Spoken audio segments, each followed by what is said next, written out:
Assalamualaikum warahmatullahi wabarakatuh. Selamat siang semuanya. Yang terhormat Ibu Lutfa Nugrahini selaku dosen pengampu mata kuliah Bahasa Indonesia. Perkenalkan, nama saya Galian Syahda Sabilia. Di sini saya akan mempresentasikan tentang seminar proposal kesayangan saya yang berjudul Perancangan Ulang Tata Letak Fasilitas Pabrik dan Alat Potong Tahu pada studi kasus UD 3 Putra. Di sini ada pembahasan yang akan saya bahas di PPT saya kali ini, yaitu yang pertama adalah latar belakang, kedua ada rumusan masalah, yang ketiga ada tujuan penelitian, manfaat penelitian, batasan masalah, metodologi penelitian, peta proses operasi, produksi routing, multi produksi proses chart, 10 ada activity relation chart, 11 ada perancangan layout, selanjutnya ada from to chart, yang ke-13 ada data antrometri, selanjutnya ada uji statik, dan yang terakhir ada perancangan produk. Latar belakang, pengolahan tata letak yang buruk akan mempengaruhi kelancaran produksi suatu perusahaan seperti yang terjadi pada UD 3 Putra, di mana terdapat beberapa tata letak yang salah. Letak gudang bahan yang jadi belum teratur, di mana terdapat 2 gudang bahan yang terpisah, sementara untuk gudang bahan bakunya belum ada, seperti terlihat pada gambar berikut ini. Selanjutnya, letak bahan bakar kayu yang masih belum teratur. Jika dilihat dari gambar, letak bahan bakar baku masih bercampur dengan proses parkir kendaraan, sehingga nantinya bisa menghambat proses pengangkutan kayu menuju lantai produksi.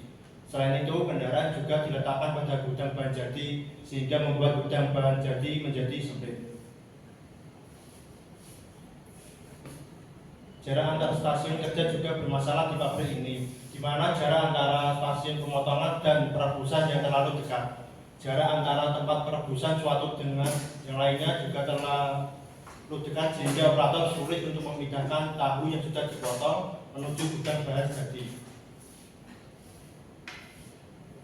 Ternyata tidak hanya itu saja dari segi tata letak yang menjadi masalah di pabrik ini, ada juga masalah pada stasiun pemotongannya, yaitu alat yang digunakan masih sederhana yang membutuhkan waktu lama, dan ukuran dari tahu yang dipotong pun kebanyakan memiliki ukuran yang berbeda-beda, yang diakibatkan pekerja kurang teliti pada saat memotong dalam pengerjaannya.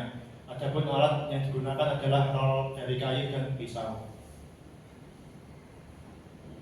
Rumusan masalahnya yaitu bagaimana merancang tata ulang tata fasilitas pabrik dan alat pemotong tahu. Tujuan penelitiannya yaitu mampu menghasilkan sebuah rancangan ulang tata letak fasilitas pabrik pembuatan tahu sehingga dapat mengoptimalkan material handling. Yang kedua, mampu merancang alat pemotong tahu baru yang lebih optimal.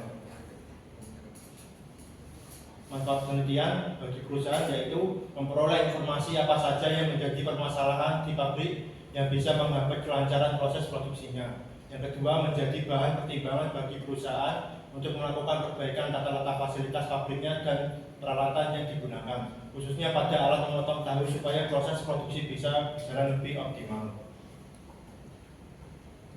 Bagi penulis yaitu mampu menghasilkan sebuah rancangan tata letak fasilitas pembuatan pabrik tahu yang baru, di mana bisa mengoptimalkan material handling. Yang kedua, menghasilkan sebuah rancangan alat pemotong tahu yang baru, di mana lebih optimal dari alat pemotong sebelumnya. Batasan masalahnya, 1. Perancangan tata letak dan alat pemotong tahu dilakukan pada pembuatan tahu di UD 3 Putra. Kedua, masalah perhitungan biaya pada penelitian kali ini tidak dibahas. Yang ketiga, data antropometri yang digunakan adalah data pekerja di UD 3 Putra yang berjumlah 14 orang pekerja. Selanjutnya ada metode penelitiannya, dan berikut adalah flowchart dari metode penelitiannya. Bisa dilihat pada gambar berikut ini. Dan selanjutnya peta proses operasi. Peta proses operasi adalah suatu peta yang menggambarkan langkah-langkah proses yang dialami oleh suatu bahan yang meliputi urutan proses operasi dan pemeriksaan. Berikut adalah peta proses operasinya, yang dimana nomor 1, material memasuki proses. Material dapat berupa bahan baku, komponen, atau produk setengah jadi. Yang kedua, ada penyimpanan material. Material disimpan di gudang untuk menunggu digunakan dalam proses produksi. Yang ketiga ada pengambilan material. Material diambil dari gudang berdasarkan kebutuhan produksi. Yang keempat ada pemrosesan material. Material diproses dengan menggunakan mesin dan peralatan untuk mengubahnya menjadi produk akhir. Yang kelima ada pemeriksaan material. Material diperiksa pada berbagai tahap untuk memastikan kualitas terhadap spesifikasi yang ditetapkan.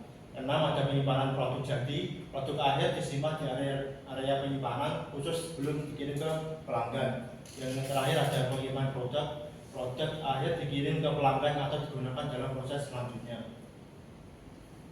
Berikut adalah multi product proses atau MPPC. Yang pertama adalah store. Bahan baku harus disimpan dengan baik untuk menjaga kualitas dan mencegah kerusakan. Kedua ada sleeve. Bahan baku dipotong sesuai dengan ukuran yang dibutuhkan untuk proses selanjutnya. Yang ketiga ada tor. Bahan baku yang telah dipotong sesuai dengan desain produk. Yang keempat ada grid. Bahan baku digiling untuk menghasilkan bubuk atau serbuk. Yang kelima ada impregnate, yaitu bubuk yang telah digiling dicampur dengan bahan lain untuk menghasilkan adonan. Yang keenam ada mold. Adonan dimasukkan ke dalam cetakan untuk membuat produk akhir.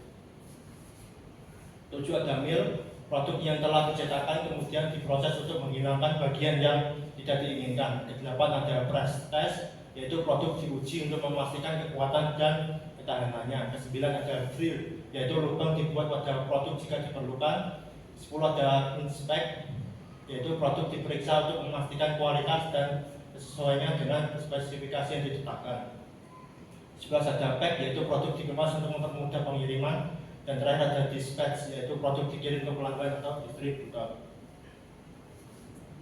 Activity Relation Chart, yaitu disebut peta hubungan aktivitas, adalah suatu cara atau teknik yang disederhanakan di dalam merencanakan tata fasilitas atau departemen berdasarkan derajat hubungan aktivitas yang sering dinyatakan dalam penilaian kualitatif dan cenderung berdasarkan pertimbangan-pertimbangan yang bersifat subjektif dari masing-masing fasilitas. Berikut adalah penggambarannya, yaitu yang pertama ada ruang penerimaan dan pengiriman memiliki nilai derajatan A, yaitu mutlak, dan selanjutnya ruang penyimpanan material memiliki nilai derajatan yaitu O atau cukup atau biasa. Yang ketiga ada ruang penyimpanan alat dan perkakas memiliki derajat kedekatan yaitu A. Yang keempat ada ruang maintenance memiliki nilai derajatan A. Dan 5 ruang produksi memiliki nilai derajatan E. Dan yang keenam ada ruang ganti pakaian memiliki nilai derajatan I atau penting. Yang ke-7 ada kantin memiliki nilai derajatan O atau cukup. Dan yang terakhir ada kantor administrasi. Rancangan layout. Setelah menganalisa mengenai aliran material yang dibuat, hubungan derajat aktivitas dan tiap departemen dipertimbangkan. Kebutuhan luasan area untuk masing-masing departemen dihitung secara serta ditetapkan, maka desain alternatif layout segera bisa dibuat. Berikut adalah gambaran rancangannya, yaitu hubungan antar departemen. Yang pertama departemen A, yaitu departemen ini bertanggung jawab untuk penerimaan dan pengolahan bahan baku seperti kedelai dan bahan tambang lainnya. Yang kedua departemen B, departemen ini bertanggung jawab untuk pengolahan khusus seperti penyucian, pengupasan, dan penghancuran kedelai.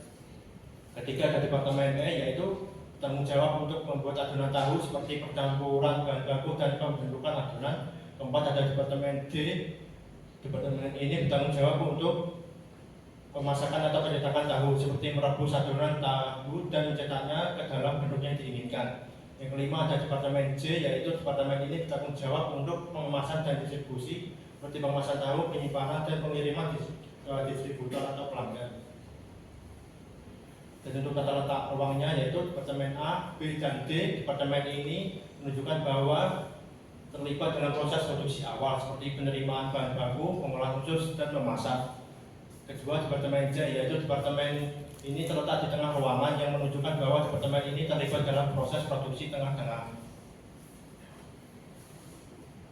Yang ketiga ada departemen J, departemen ini terletak di sebelah kanan ruangan yang menunjukkan bahwa departemen ini terlibat dalam produksi akhir seperti pencetakan, pengemasan, dan distribusi tahu. Frontal chart, yaitu salah satu teknik yang paling baru yang dipergunakan dalam pekerjaan tata letak dan pemindahan bahan. biasanya sangat berguna jika barang yang mengalir pada suatu wilayah berjumlah banyak, seperti misalnya di bengkel mesin umum, dan kantor. Data antropometri. Dimensi ruang kerja. Yang pertama, tinggi meja kerja. Meja kerja harus memiliki tinggi yang sesuai dengan tinggi tubuh pekerja agar mereka dapat bekerja dengan nyaman dan tidak merasa lelah. Lebar dan panjang kursi meja. Meja kerja harus memiliki panjang dan lebar yang cukup untuk menampung peralatan dan bahan yang dibutuhkan pekerja. Yang ketiga, ada ruang untuk bergerak. Ruang harus memiliki ruang yang cukup untuk pekerja bergerak dengan nyaman. Yang keempat, ada tinggi rak dan lemari. Rak dan lemari harus memiliki tinggi yang mudah dijangkau oleh pekerja. Desain peralatannya, yang pertama, ukuran alat dan mesin. Alat dan mesin harus memiliki ukuran yang sesuai dengan ukuran tubuh pekerja agar mudah